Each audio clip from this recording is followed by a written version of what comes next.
स्वागत है आपका। आज आपके लिए लेकर आई हूँ बहुत बढ़िया हनुमान जी का एक चमत्कारी उपाय, शत्रुओं को शांत करने का एक उपाय।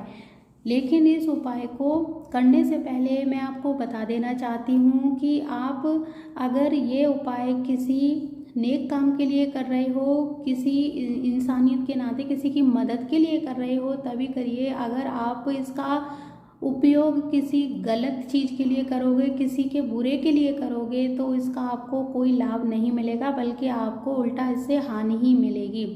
ये उपाय आप कब कर सकते हो, यानी अगर आपको चारों तरफ से लोगों ने परेशान कर रखा है, आपको माइंड का जो प्रेशर है बहुत ज़्यादा है, आप दिन रात मेहनत करते हो फिर भी आपको बहुत सारे लोग तरह तरह से परेशान कर रहे हैं, गलत चीज़ों में फंसा रहे हैं, तब आप ये उपाय करिए। चारों तरफ से लोग आपके दुश्मन बन चुके हैं क्योंकि आप सही हो और लोग आपके दुश्मन बने हैं, तभी इस उपाय को करिए। अगर आप भी गलत हो और लोग आपके साथ गलत व्यवहार कर रहे हैं तो ये उपाय बिल्कुल भी मत करिए, क्योंकि आप गलत हो।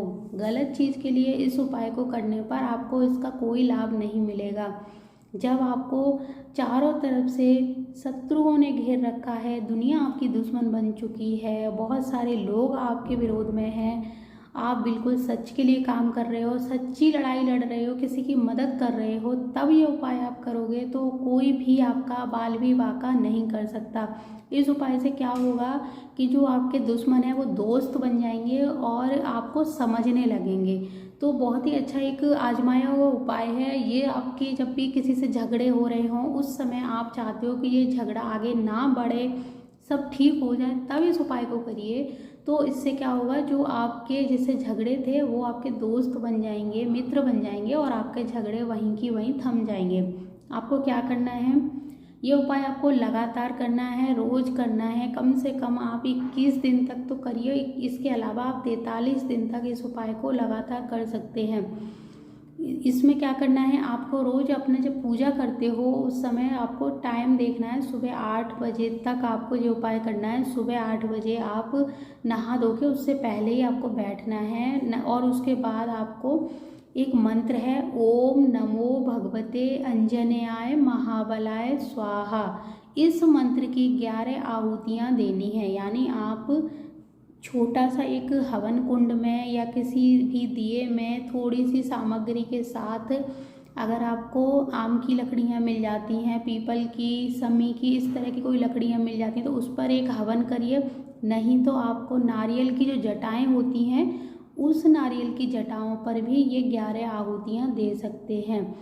लेकिन अगर आप रोज़ ये आहुतियाँ नहीं दे सकते तो आप क्या करोगे, आप मानसिक इसका हवन करोगे। मानसिक हवन का मतलब है, आप जब पूजा करने बैठोगे तो आप आंख बंद करके ये मंत्र पढ़ोगे और मन में सोचते जाओगे कि आप हवन कुंड जहाँ जल रहा है उसमें हवन कर रहे हो। हाथ की जो मुद्रा है वो आप इस तरह की बना लोगे, हवन वाली जो होती है। आप इस मंत्र को पढ़ोगे, पढ़ने के बाद जब लास्ट में स्वाहा बोलेंगे तो आप ऐसे करके बस आंख बंद करके ही इसको वहाँ पर ऐसे मानोगे कि मैं हवन कर रहा हूँ, और एक एक आहुति आप 11 आहुतियाँ आप हवन कुंड में दोगे। और जब आप हवन कुंड में आहुतियाँ दे रहे होगे, मंत्र बोलते समय उस दुश्मन यानी शत्रु जो है आपका, उसका ध्यान आपको करना है, बीच बीच में नाम आपके मन में रखना है। मंत्र पर आपका ध्यान होना चाहिए लेकिन नाम आपको उसका होना चाहिए कि उसको शांत करने के लिए मैं ये उपाय कर रहा हूँ। तो आपका जैसे कोई है, आप इस मंत्र को पढ़ोगे और उस बंदे का आपको बिल्कुल नाम याद रखना है। लास्ट में हर आहुति के बाद उसका नाम आपको याद रख के बोलना है कि इसको शांत करो, मेरा मित्र बना दो या हमारे झगड़े शांत कर दो। इस तरह 11 आहुतियाँ आपको देनी है। ये आपको कम से कम 21 से 43 दिन तक ये उपाय करिए। इतने में ही आपको काफ़ी लाभ मिल जाएगा। इतने दिन के बाद मुझे नहीं लगता कि आपको दोबारा करने की ज़रूरत पड़ेगी। आप ये करके देखिए। मंत्र आप अच्छे से नोट कर लीजिए, ओम नमो भगवते अंजनेयाय महाबलाय स्वाहा। इस मंत्र को 11 बार पढ़ना है, 11 आहुतियाँ देनी है। 11 के बाद आपको बस कुछ नहीं करना है, हनुमान जी को बतानी है सारी बात कि मैं ठीक हूँ, वो बंदा मुझे परेशान कर रहा है। बाकी सब वो देख लेंगे, उनको ही देखना है। आप सही हो, वो तो सब कुछ जानने वाले हैं। भगवान को तो सब दिखाई दे रहा है कि कौन सही है कौन गलत है। लेकिन वास्तव में आप परेशान हो तो इस चीज़ को करके देखिए, आप आहुतियाँ हवन में दे सकते हो तो हवन में दीजिए। हवन कुंड में नहीं देना चाहो तो आप मानसिक हवन करके, जैसा मैंने बताया, मन में सोचिए आप हवन कर रहे हो, मन में ये मंत्र पढ़िए और ऐसे ही उसको हनुमान जी के सामने देते जाइए आहुतियाँ, तो आपका ये पूजा तब भी सक्सेस हो जाती है। ये पूजा दोनों तरह से की गई है, ऐसा नहीं है कि केवल मैं बता रही हूँ, हवा में कोई मैं बात नहीं फेंक रही हूँ, मुझे अच्छे से पता है। मैंने इसको बहुत बार लोगों को बताया, लोगों ने किया है, बल्कि करवाया है, मैंने भी किया है, तो उसके बाद मैं आपके सामने ये उपाय लेकर आई हूँ।